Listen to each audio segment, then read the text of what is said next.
முதல் வாசகம். திருத்தூதர் பணிகள் நூலிலிருந்து வாசகம். அதிகாரம் 5. இறைவசனங்கள் 17 26 முடிய.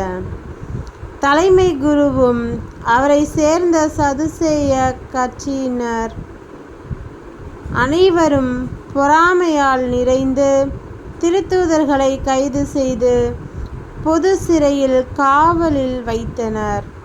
ஆனால் இரவில் ஆண்டவரின் தூதர் சிறைச்சாலையின் கதவுகளை திறந்து அவர்களை வெளியே அழைத்துச் சென்று, நீங்கள் போய் கோவிலில் நின்று வாழ்வு பற்றிய வார்த்தைகளை எல்லாம் மக்களுக்கு எடுத்து கூறுங்கள் என்றார். இதை கேட்ட அவர்கள் பொழுது விடிந்ததும் கோவிலுக்கு சென்று கற்பித்தார்கள்.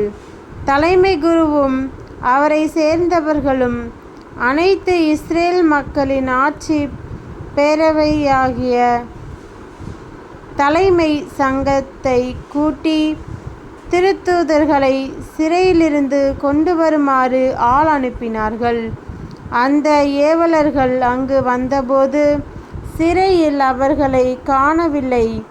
எனவே அவர்கள் திரும்பி வந்து, நாங்கள் சிறைச்சாலை உறுதியாய் பூட்டப்பட்டிருப்பதையும் காவலர் வாயில் அருகில் நின்று கொண்டிருப்பதையும் கண்டோம். ஆனால் கதவை திறந்தபோது உள்ளே எவரையும் காணவில்லை என்று அறிவித்தார்கள். இவ்வார்த்தைகளை கேட்ட கோவில் காவல் தலைவரும் தலைமை குருக்களும் அவர்களுக்கு என்னதான் நேர்ந்திருக்கும்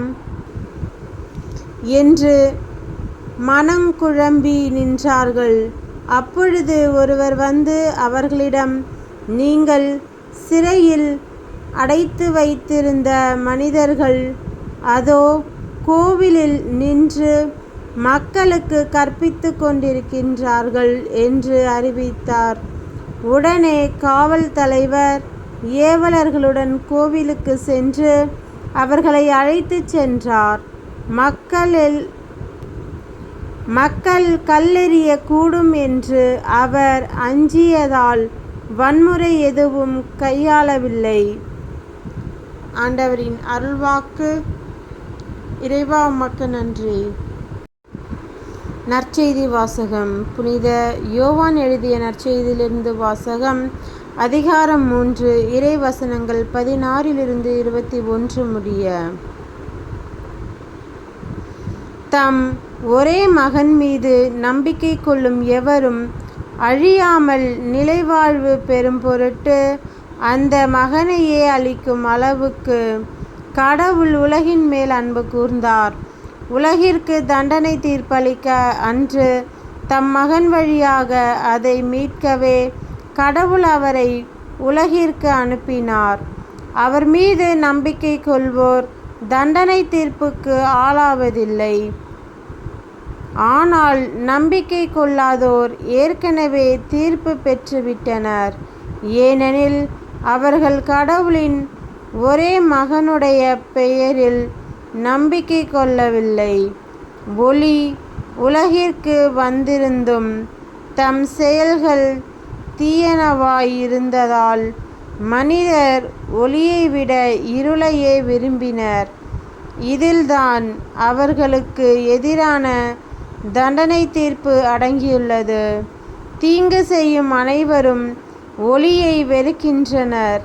தங்கள் செயல்கள் வெளியாகிவிடும் என்பதால் அவர்கள் ஒளியிடம் வருவதில்லை. உண்மைக்கேற்ப வாழ்பவர்கள் ஒளியிடம் வருகிறார்கள். இதனால் அவர்கள் செய்யும் அனைத்தையும் கடவுளோடு இணைந்தே செய்கிறார்கள் என்பது வெளியாகும். கிறிஸ்துவின் நற்செய்தி. கிறிஸ்துவே உமக்கு புகழ்.